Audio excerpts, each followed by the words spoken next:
कुछ अगर यहाँ पर आप आंकड़े चला सके, महंगाई से जुड़े हुए ये आंकड़े हैं और ये दरअसल बही खाता है और इस बही खाते में जैन जी हम वो तमाम चीजें लेकर आए हैं जिससे दरअसल एक इंडिकेशन मिलेगा कि हम किस ओर बढ़ रहे हैं। तो सबसे पहला जो हम इन्फ्लेशन से जुड़ा हुआ ग्राफिक्स यहाँ पर दिखाना चाहेंगे वो दरअसल 2017 से जो इन्फ्लेशन दर रही है उससे जुड़ा हुआ है। अब सबसे पहले अगर आप यहाँ पर इन्फ्लेशन पर क्लिक करिए तो हम कंज्यूमर प्राइस इंडेक्स पर अगर जाएं तो कंज्यूमर प्राइस इंडेक्स के आंकड़ों की अगर फाइनेंशियल ईयर 2017 से बात करें 2023 तक की, तो 4.5 से कंज्यूमर प्राइस इंडेक्स शुरू हुआ था, जो बढ़ते बढ़ते अब 6.7, जो कि आरबीआई प्रोजेक्शन है जयंत जी वो।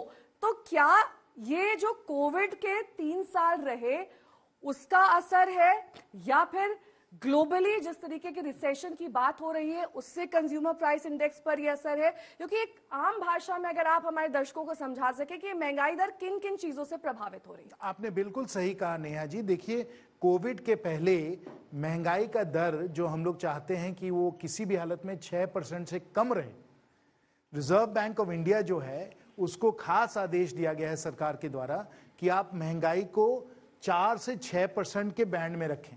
ये आपको आदेश मिला है, ये आपका काम है कि आप महंगाई को 4 से 6% के बैंड में आप उसको रखें। और उन्होंने, आपने देख लीजिए यहाँ स्पष्ट नजर आता है कि आरबीआई ने उसको कम रखा। लेकिन क्या हुआ कि कोविड आ गया, और कोविड आपको मालूम है 2020 में आया, जो वित्तीय वर्ष 21 यहाँ कोविड आया।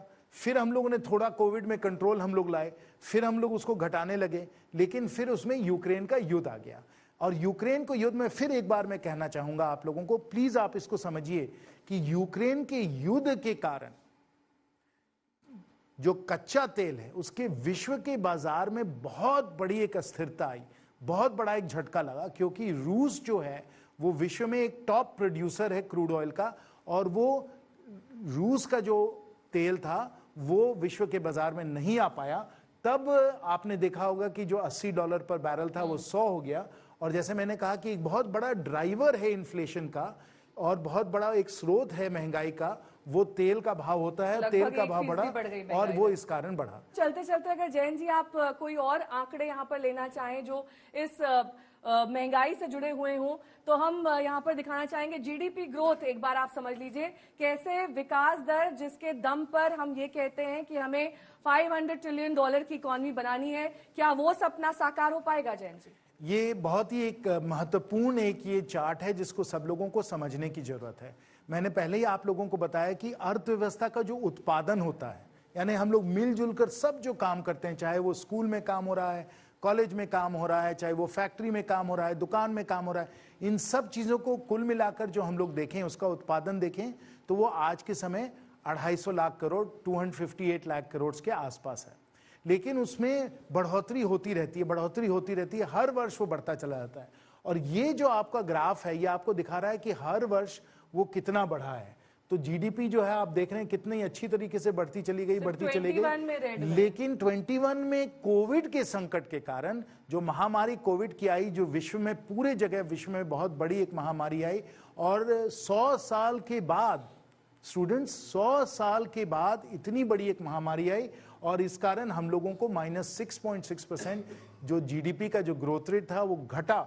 और ये आपको याद होगा कि वो जनवरी फरवरी में ही चालू हो गया था, तो 6.5% जो ग्रोथ रेट था वो कम होने लगा कोविड के आने के कारण। और फिर ये जो वर्ष था, इस वर्ष में बहुत हम लोगों को घाटा हुआ, क्योंकि कोविड के कारण लॉकडाउन हुआ, बहुत हम लोग अपने जो काम कर रहे थे नहीं कर पाए, तो ये हम लोगों का जो है स्लो डाउन हुआ। लेकिन उसके बाद आप देखें रिकवरी कितनी बढ़िया हुई है, 9.2 8.7 फिर 9.2 का प्रोजेक्शन था। इस प्रकार से हम लोगों की बहुत बढ़िया कोविड की रिकवरी आई।